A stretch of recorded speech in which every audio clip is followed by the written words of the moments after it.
Oppo's newest smartphone looks to take the best of the past and bring it into the present.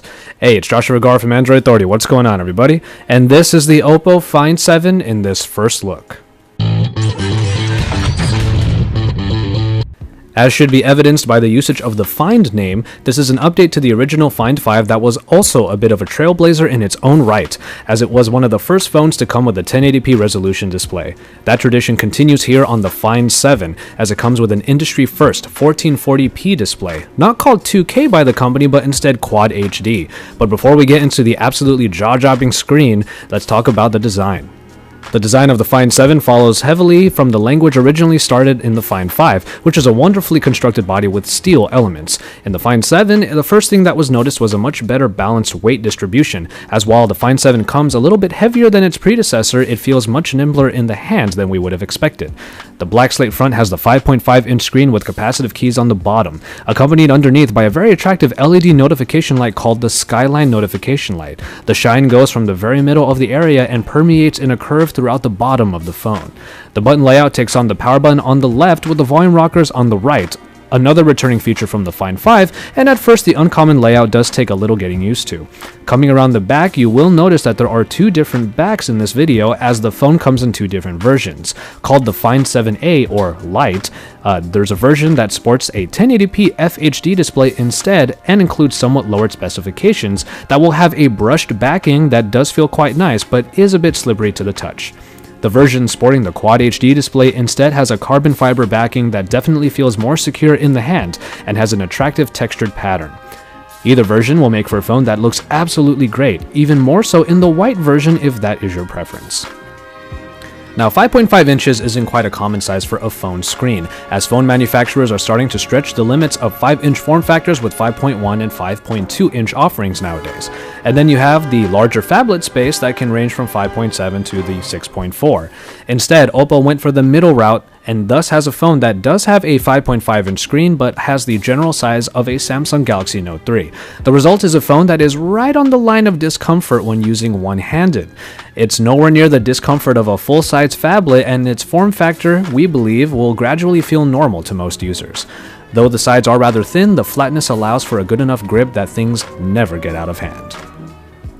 The screen is one of the biggest stories here with its 2K or Quad HD resolution, coming in at 2560 by 1440 and has the highest pixel density of any device in the world currently at 534 pixels per inch, thus bringing the first display experience of its kind. You can go to AndroidAuthority.com and see our examples of the differences between this and 1080. Hey guys, it's Roshan, and today I'm showing you a review on the HTC One M8. So, today is, I don't know when I'm going to post this, but today is February 19th, Wednesday of 2014, and this phone is not out yet. I get the phones released earlier because I'm sponsored. But here, so this is the HTC One, the regular HTC One. I'm just going to cover those up. And that's how it looks. One camera, flash. That's how it looks, the top. And I feel like this is screwing the camera up here. Yeah, okay. Here, I have other stuff there, and that's reviews. Okay, so I'm going to take out the HTC One M8 now. So this is the HTC One M8. Put them by side. And there you go. Let's cover that too. Oh, God, cover that. They look similar in design, except at the top, that's the top. And you can see this top, they have 2 cameras, and the flash is different. Oh, what did I just do? And then you can see there's one, the sensor has moved. And then there's a speaker still there. And then the buttons down here are not there anymore. That are down here, they're gone. They are not on screen. So let's go ahead and get into it. So this is how it looks here. So here's blink feed. And it's not focusing on it here. Blink feed.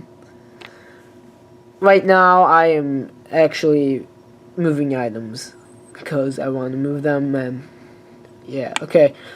So this actually has a SD card slot right there.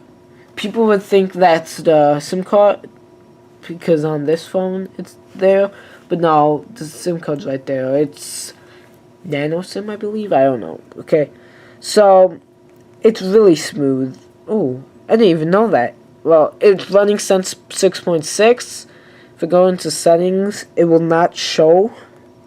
Here, go to settings. I can go to about, and I'm T-Mobile, not AT&T. Just saying. So we can go into software information, and it says protected, because I'm pretty sure you're not supposed to. I don't know why they protected it, but they protected it.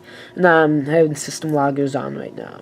Okay, so the build design of this phone is really nice. The buttons pop up this time because a lot of people argued about it. Look at the top, I like that. And the headphone jack's on the bottom. It still does have Beats audio, I believe.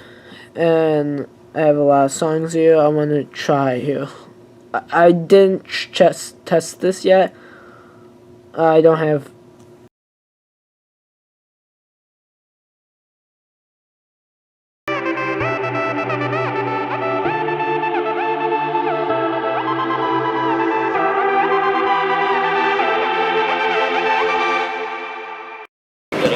Ciao a tutti, sono Alessandro, vediamo qui di fronte a voi l'Xperia Z2, l'ultimo top di gamma della casa giapponese, con diverse novità. Abbiamo un display da 5.25 pollici Full HD, TFT come tecnologia, che supera i 400 ppi come densità di pixel. Abbiamo anche tutta una nuova interfaccia con nuove animazioni e nuovi menu. Come potete vedere scorrendo a sinistra con lo slide del drawer abbiamo tutta una nuova serie di scorciatoie, le più usate, Ordina, Play Store, Sony Select, la possibilità di disinstallare eccetera. Abbiamo inoltre il nuovo Snapdragon 801 spinto a 2.3 GHz e abbiamo i soliti 2 GB di RAM.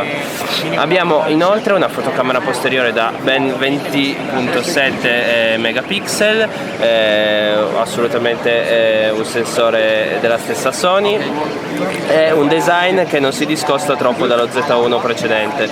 Come potete vedere abbiamo linee leggermente più morbide sui lati con i bordi smussati. Presto dovrebbe arrivare anche in Italia ad un prezzo che dovrebbe aggirarsi dai 500 ai 699 euro. Per il resto abbiamo anche un nuovo dialer che si sposa molto da vicino con il dialer dell'Android 4.4.